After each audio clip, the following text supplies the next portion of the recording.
Please listen to me. I have stats for it. Marriage is not a cure to pornography. In fact, that is when you will now know that this thing is demonic.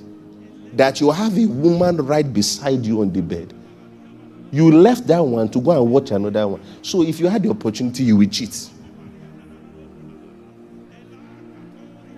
That's the meaning. Say, I can't cheat. No. Whatever can make you comfortably look at another woman's nakedness in a vulnerable situation, whatever you did looking at that woman, you will do to that woman, the other one.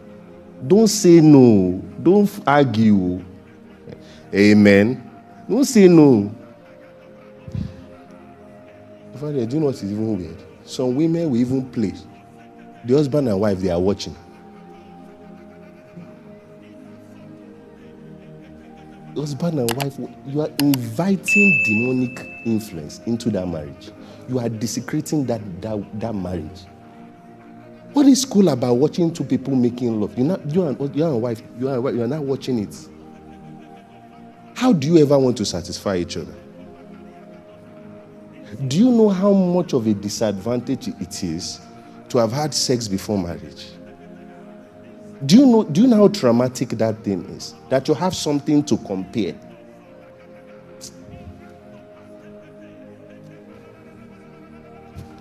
People don't understand what I'm saying. Do you know how much stress it can remove from the marriage? This is all I've known, and I'm okay. I don't know better. But only you, amen, 500 women, only you, 400 men. You will now marry this brother or you marry this sister. She's doing her very best. You say, it's not like, look at that. Look at the fracture you're bringing into something beautiful that God gave you. This thing is what begins dysfunction. People take this thing too lightly. Why is it so rampant? If the devil is not saying that this is a powerful tool to maximize. It's dehumanizing. You must, listen, I've given one, God consciousness. Number two, this is war. Say, this is war. And I don't like to lose. How many people enjoy losing here? No, I don't like losing. I always win. Say, we always win. Say, we always win. So we win. Say a big amen. Yeah? This is war. It's time to take me back from me. Let me tell you what bondage is. I have a story about it. I think I shared it some months ago. My grandma bought a ram 2 months before Salah. I was a Muslim before Salah. 2 months before Salah, she bought a ram. So we used to kill the ram Salah day. You know, they'll spill the blood, they'll say one or two things and give it to Allah. So I used to go to my grandma's place every weekend. Every weekend, Friday, I would go, come back on Sunday. I had 2 months to bond with this ram.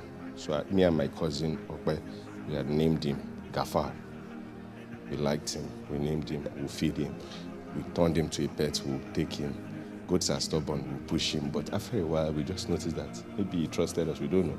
But we'll walk around the compound with him and everything, put him back. So I came with this genius idea. How can we let them kill Gafar? Are we not his friends? Meanwhile, they bought this ram to kill him, very expensive. So I told my cousin, I said, let us release Gafar. Let Gafar go. Hashtag justice for Gafar. Why are they killing him? So 2 days before Salah, we went in the morning around 4 a.m. We woke up. It's time to release him. We loosed the chain, the rope from Gafar, and we started pushing Gafar. Go. Gafar refused to go. That day went. The next day, a day to Salah, went again, tried to lose Gafar. The more we pushed Gafar to go, Gafar kept shouting, meh, meh, calling attention. So we left Gafar, they killed Gafar, we ate Gafar. Amen. Now, this is the point I'm making. Why didn't Gafar go? Because Gafar was afraid to move. Listen, bondage is whatever makes freedom look like bondage. That's the true meaning of bondage. Bondage is your inability to identify freedom.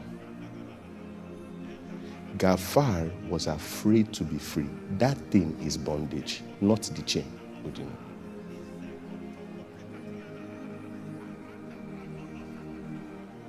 If you cannot, please listen. You are free to do whatever you want. Are you free not to? I can do whatever I like. Good. Agree. You are free. Can you decide to stop doing whatever you like? If you cannot stop, you are not free. Is it not my body? I can have sex with who I want. Can you not? If you cannot, then you are not free. You must see it as warfare.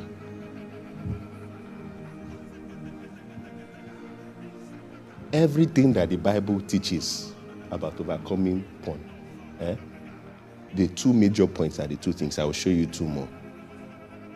The two, God consciousness. And number two, you have to determine. Because the grace is already there. And do you know what is beautiful? Peradventure, God didn't even give you grace.